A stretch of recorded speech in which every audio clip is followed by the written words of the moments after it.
ये वीडियो उन अफराद के लिए है जो डिजिटल एसएलआर कैमरे इस्तेमाल करते हैं या उन्हें इनसे वास्ता पड़ जाता है और वो डेप्थ ऑफ फील्ड के मामले में कंफ्यूजन का शिकार रहते हैं। फोटो कंपोजिशन और स्टोरी टेलिंग में डेप्थ ऑफ फील्ड इंतहाई अहम सब्जेक्ट है।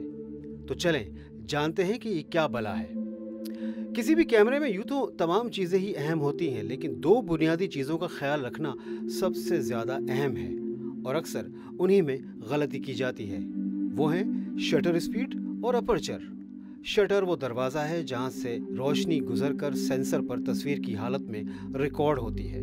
अगर शटर कम वक्त के लिए खुला तो कम रोशनी गुजरेगी और तस्वीर डार्क आएगी, जिसे फोटोग्राफी की ज़बान में अंडर एक्सपोज कहते हैं।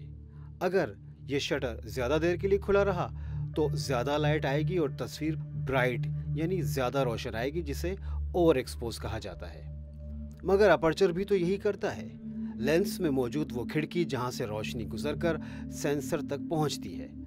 खिड़की अगर कम खुली है तो कम रोशनी गुजरेगी, ज़्यादा खुली है तो ज़्यादा। बस यही बात अपने जहन में डाल लें कि अपर्चर का ताल्लुक रोशनी के अलावा फोकस से भी है। जितना ज़्यादा अपर्चर खुला होगा, एरिया ऑफ फोकस कम होगा, और इसी तरह जितना अपर्चर बंद होता जाएगा, एरिया ऑफ फोकस बढ़ता चला जाएगा। ये बात तो आप जानते ही होंगे कि अपर्चर कितना खुला हुआ है उसे एफ नंबर से जाना जाता है, और ये मामला उल्टा होता है। एफ नंबर जितना कम होगा, अपर्चर की खिड़की उतना ही खुली होगी। जो एफ नंबर बढ़ाते जाएंगे, ये खिड़की बंद होती चली जाएगी। ये काम तो बड़ा आसान है, मगर एक मसला भी है इसमें। अपर्चर के कम होने यानी खिड़की के स्टेप बाय स्टेप बंद होने से डेप्थ ऑफ फील्ड तो बढ़ रही है, लेकिन लेंस से लाइट भी तो कम गुजर रही है। और इसी मसले के हल के लिए हम शटर स्पीड का सहारा लेते हैं। अगर आपकी मतलूबा डेप्थ ऑफ फील्ड में शटर स्पीड बहुत स्लो है तो ट्राइपॉड का इस्तेमाल करना होगा ताकि कैमरा शेक से बचा जा सके और तस्वीर धुंधली ना आए।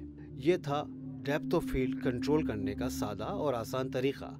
उम्मीद है आपको कुछ फ़ायदा हुआ होगा, तो सब्सक्राइब करना ना भूलें ताकि इस चैनल से ऐसी वीडियोस आपको वक्तन फ़वक्तन मिलती रहें।